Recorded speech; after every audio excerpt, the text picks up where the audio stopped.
Good morning, everybody. Happy Tuesday. Trying to jump out already. So doing Whispers of Lord Ganesha. It's a very spiritual card today for the collective reading. Where are we going? Courage. Courage, which is a 50, which is a number 5 in numerology. So it's the card of change. Where could you do with a little dose of courage? Remember, we've all innately been gifted courage, but it's the blocks that we put in the way, the fears that we learn to develop over time or copy from others or expose ourselves to, that stop us drawing on our courage. And there's a sense of, where is courage needed for you? Maybe just today, just deal with today. Oh, 36, healing. And number 9, path of the humanitarian. Healing. I mean, there's a truth in that we can't really be of service to others unless we're doing our work on ourselves. That does not mean that we have to be healed of everything, because I think to be on this planet, that's almost impossible. There's always something more to do. There's always a collective consciousness of fear and stress and trauma that we absorb and pick up just by being alive. But where do you need some more healing, where you can, something about reaching your full potential, and the more you do on yourself and have the courage to do on yourself, the more the gifts that you have, which you will have, we all have, just being yourself is a gift, that we can share with others. Nurture, 38, which is an 11, a master number. Before it rings true to the last card, before we can nurture others, we have to know what it is to nurture ourselves, and that is our self-care, our ability to self-love, our ability to say no, our ability to love our body enough to look after it.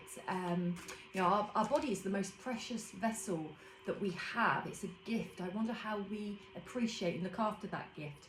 Heart chakra's hurting a little bit there, aching a little bit. So it's some of the healing that's needed can sometimes be about your relationship with yourself, but on a physical level, in your body, what can you do to help your body be its best? How do you talk to your body? How do you think about your body? Because if you have negative thoughts towards yourself, even if you're not saying it out loud, you're internalizing that vibration of self-destruction, self-sabotage, and reinforcing a lack of self-love. Let's close it out on something a bit more positive.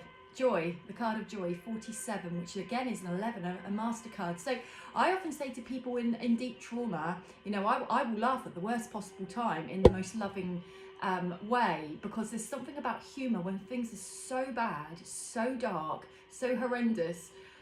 How can we change that energy in that moment just to diffuse and dilute the intensity? Joy, laughter. So even if you're having a really bad day, what can you laugh at? What can you take lightly on the setup? What can you, you know, it's almost dissolving the importance of that dilemma, that drama, that trauma. The more we minimise it, the less perception we have towards it, and the more free we will be. So the very last card to close out on, 28, which is a 10, which is a 1 coming full circle, perseverance, persevere. This is like the horn of cornucopia, the overspilling with gifts.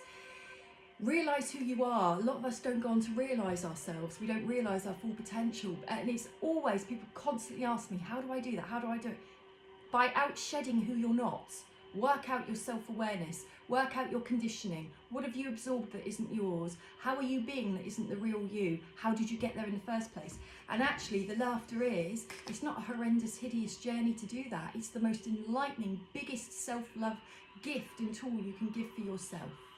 It's not about where you're going, it's about what you live each day. Being spiritual, some of the most spiritual people in this universe I've ever met, you would never know were spiritual. They never talk it. They never go to temples. They don't have crystals. They're not burning incense. They're deeply spiritual from my perspective because of what they're living and how they're living it. And that is from the inside world, their morals, their values, their truths, the ability not to do to others what you wouldn't like done to yourself. These things, yeah, you don't have to be wearing multicolored clothes to be spiritual. Just be yourself, but it's what you bring to what you're living that counts. Have a lovely Tuesday, everybody.